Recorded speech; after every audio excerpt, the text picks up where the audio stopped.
नमस्कार मित्रांनो, आपण सर्वांचे पुन्हा एकदा स्वागत आहे रोजगार मराठी या YouTube चॅनलवरती। तर मित्रांनो, आजच्या व्हिडिओमध्ये महावितरण आणि महापारेषण या दोन्ही विभागाच्या विद्युत सहाय्यक या पदाच्या जाहिरातीमध्ये महत्त्वाचा फरक काय आहे याविषयी आपण जाणून घेणार आहोत।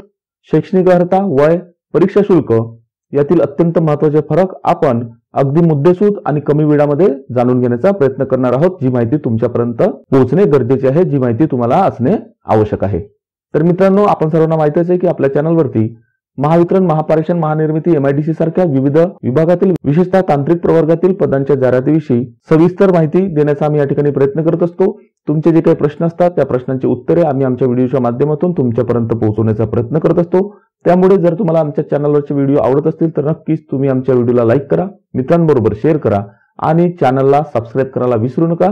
तसेच व्हिडिओच्या खाली असलेल्या बेल आयकॉनला सुद्धा तुम्ही क्लिक करा, जेणेकरून आम्ही प्रसिद्ध केलेली माहिती तुमच्यापर्यंत योग्य वेळेमध्ये पोहोचू शकेल। चला तर मित्रांनो, आपण विषयाकडे जाऊया।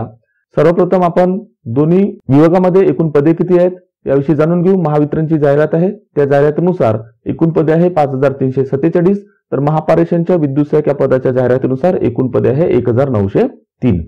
त्याचबरोबर 3 वर्षाचा कंत्राटी कालावधी पूर्ण केल्यानंतर महावितरणमध्ये तंत्रज्ञ या पदावरती उमेदवारांना रुजू करण्यात येणार आहे, तर महापारेषणमध्ये 3 वर्षाचा कंत्राटी कालावधी पूर्ण केल्यानंतर विद्युत सहाय्यक या पदानंतर सहाय्यक तंत्रज्ञ सामान्य या पदावरती उमेदवारांना सामावून घेण्यात येणार आहे। त्यानंतर आपण काही साम्य आहे ते जाणून घेऊ, कारण साम्य माहिती असल्यानंतरच काय काय फरक आहे आणि त्या फरकाचा किंवा डिफरन्सचा काय परिणाम होऊ शकतो ते तुमच्या सहजपणे लक्षात येईल मित्रांनो। तर साम्य आपण बघून घेऊ। महावितरणच्या जाहिरातीनुसार पदाचे नाव आहे विद्युत सहाय्यक आणि महापारेषणच्या जाहिरातीनुसार सुद्धा पदाचे नाव आहे विद्युत सहाय्यक। आपण विद्युत सहाय्यक या पदाविषयी चर्चा करत आहोत। कंत्राटी कालावधी दिला आहे महावितरणमध्ये 3 वर्षे आणि महापारेषणमध्ये सुद्धा प्रथमच कंत्राटी कालावधी दिलेला आहे, तो सुद्धा 3 वर्षे। त्यानंतर प्रतिमाह मानधन किती आहे ते आपण जाणून घेऊ। महावितरण आणि महापारेषण या दोन्ही कंपनीमध्ये प्रथम वर्षाकरता प्रतिमाह मानधन आहे 15,000 रुपये, द्वितीय वर्षाकरता प्रतिमाह मानधन आहे 16,000 रुपये आणि तृतीय वर्षाकरता प्रतिमाह मानधन आहे 17,000 रुपये। म्हणजे उमेदवारांना पहिल्या वर्षाकरता, दुसऱ्या वर्षाकरता आणि तिसऱ्या वर्षाकरता अनुक्रमे 15,000, 16,000 आणि 17,000 अशा पद्धतीने मानधन देण्यात येणार आहे दोन्ही कंपनीमध्ये। शैक्षणिक अर्थाविषयी आपण सर्वप्रथम जाणून घेऊ मित्रांनो। या ठिकाणी महावितरणच्या जाहिरातीनुसार विद्युत सहाय्यक या पदाकरता शैक्षणिक अर्हता दिलेली आहे ITI, वीजतंत्री किंवा तारतंत्री म्हणजे इलेक्ट्रिशियन ट्रेड किंवा वायरमॅन ट्रेड मध्ये पासआउट झालेले विद्यार्थी महावितरणच्या विद्युत सहाय्यक पदाकरता पात्र आहेत। तर महापारेषणच्या विद्युत सहाय्यक पदाकरता फक्त वीजतंत्री ट्रेडमध्ये ITI झालेले विद्यार्थी म्हणजे इलेक्ट्रिशियन ट्रेडमध्ये पासआउट झालेले विद्यार्थी विद्युत सहाय्यक या पदाकरता पात्र आहेत। त्याचबरोबर वयोमर्यादेविषयी आपण महत्त्वाचा फरक जाणून घेऊ मित्रांनो। महावितरणच्या जाहिरातीनुसार विद्युत सहाय्यक या पदाकरता कमाल वयोमर्यादा दिलेली आहे 27 वर्षे, तर महापारेषणच्या विद्युत सहाय्यक या पदाच्या जाहिरातीनुसार कमाल वयोमर्यादा दिलेली आहे 38 वर्षे।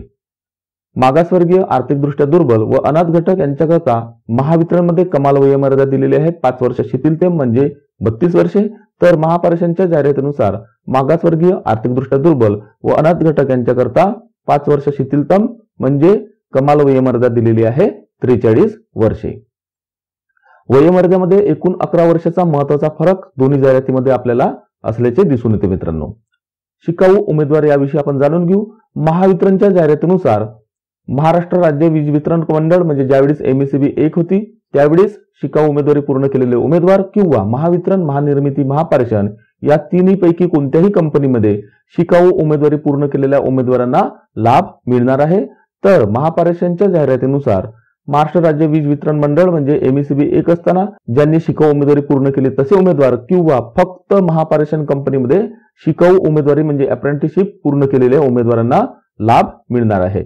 हा एक महत्त्वाचा फरक आपल्याला दोन्ही जाहिरातीमध्ये दिसून येतो। महावितरण, महानिर्मिती, महापारेषण तिन्ही कंपनी, तर महापारेषणमध्ये फक्त महापारेषण कंपनीमध्येच शिकाऊ उमेदवारी पूर्ण केलेल्या उमेदवारांना लाभ मिळणार आहे। पुढे बघून घेऊ मित्रांनो ट्रेड विषयी।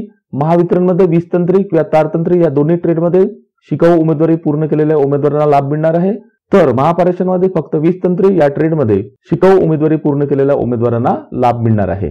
दोन्ही विभागामध्ये म्हणजे महावितरणमध्ये आणि महापारेषणमध्ये विद्युत सहाय्यक या पदाकरता जे शिकाऊ उमेदवार आहेत त्यांना लाभ कशा पद्धतीने मिळेल ते जाणून घेऊ। तर महावितरणच्या जाहिरातीनुसार ज्या उमेदवारांची शिकाऊ उमेदवारी पूर्ण झालेली आहे त्या उमेदवारांकरता 10% समांतर आरक्षण देण्यात येणार आहे, तर महापारेषणच्या जाहिरातीनुसार ज्या उमेदवारांची शिकाऊ उमेदवारी पूर्ण झालेली आहे महापरेषण या कंपनीमध्ये त्या उमेदवारांना ऑनलाईन परीक्षेमध्ये मिळवलेल्या गुणांच्या 10% अधिक गुण देण्यात येणार आहे। अशा पद्धतीने सिलेक्शन विषयी सुद्धा किंवा लाभाविषयी सुद्धा महावितरण आणि महापरेषण या दोन्ही कंपनीमध्ये शिकाऊ उमेदवारांच्या बाबतीमध्ये आपल्याला फरक दिसून येतो। त्यानंतर पुढे जाणून घेऊ मित्रांनो परीक्षा शुल्काविषयी। महावितरण कंपनीमध्ये परीक्षा शुल्क म्हणजे फी देण्यात आलेली आहे। खुल्या प्रवर्गासाठी 250 रुपये अधिक जीएसटी, तर महापरेषण कंपनीमध्ये खुल्या प्रवर्गासाठी 500 रुपये अशा पद्धतीने फी देण्यात आलेली आहे।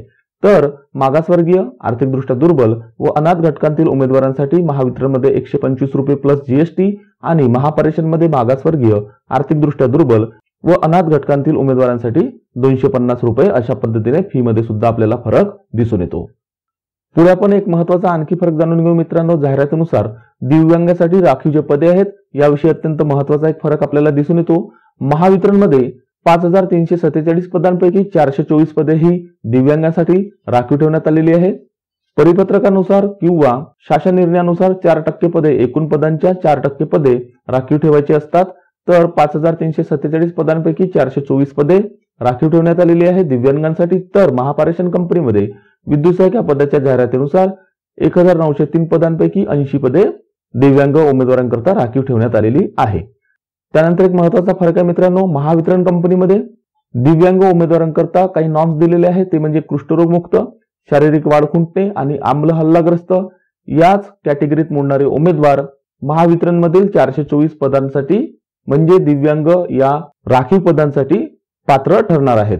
तर महापरेषण कंपनीच्या जाहिरातीनुसार जी 80 पदे आहेत दिव्यांगांसाठी त्याकरता जे नॉर्म्स दिलेले आहेत ते आहे कर्णबधिरता, ऐकू येण्याकरता दुर्बलता, एका पायाने अपंग, कुष्ठरोग मुक्त, शारीरिक वाढ खुंटणे, आम्ल हल्लाग्रस्त, स्वमग्नता, सौम्य, विशिष्ट शिक्षण अक्षमता, मानसिक आजार, एकापेक्षा जास्त प्रकारचे दिव्यांगत्व अशा पद्धतीने महापरेषणमध्ये फक्त 80 पदांकरता या एकूण विविध दिव्यांग प्रवर्गात मोडणारे उमेदवार पात्र ठरणार आहेत।